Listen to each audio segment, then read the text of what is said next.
चलिए हम नवरात्रि स्पेशल एगो रउरा लोग के गीत सुनावे जा रहल बानी, रउरा लोग सुने। हथवा खिलेली मैया लोट तुअनिया हो कि चली रे भैली ना मैया गंगाया सननवा हो कि चली रे भैली ना मैया गंगाया सननवा हो कि चली रे भैली ना नहाई धोई मैया भैली तैयारिया हो कि आई रे गईले ना मैया के लाला की डोलिया हो कि आई रे गईले ना ओही रे डोलिया की सबुजी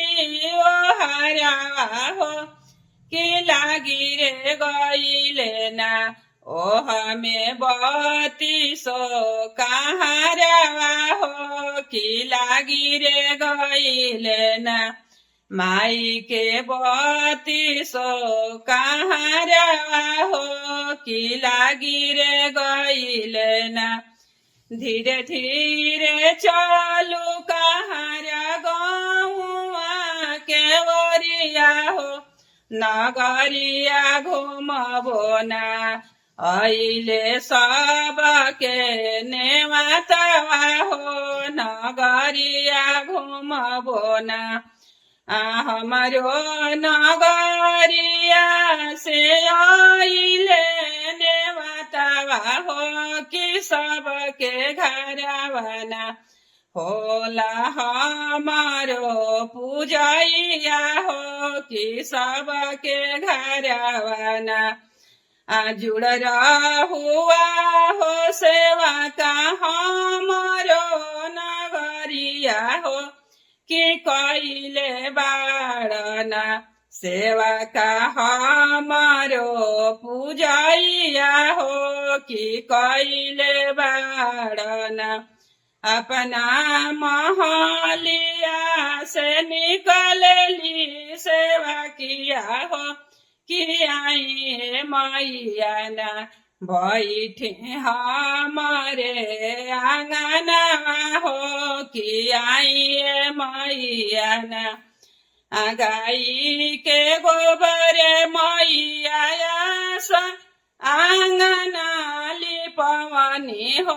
लगवले बानी ना मैया रौरे आसनवा हो लगवले बानी ना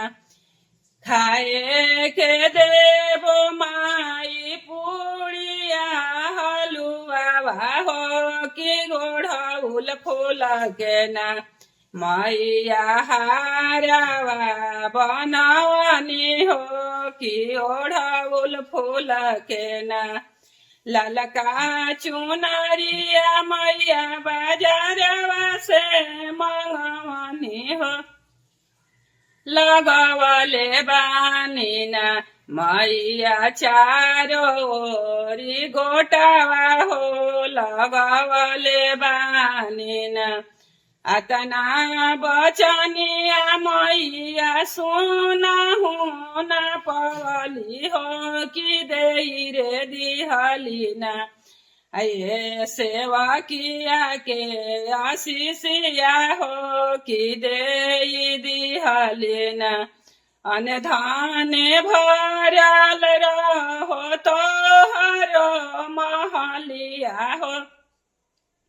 कि जुड़ा रहो ना सेवा की मांगिया के सिंदूरवा हो कि जुड़े रहो ना सेवा की गोदिया के बालका हो कि जुड़ा रहो ना।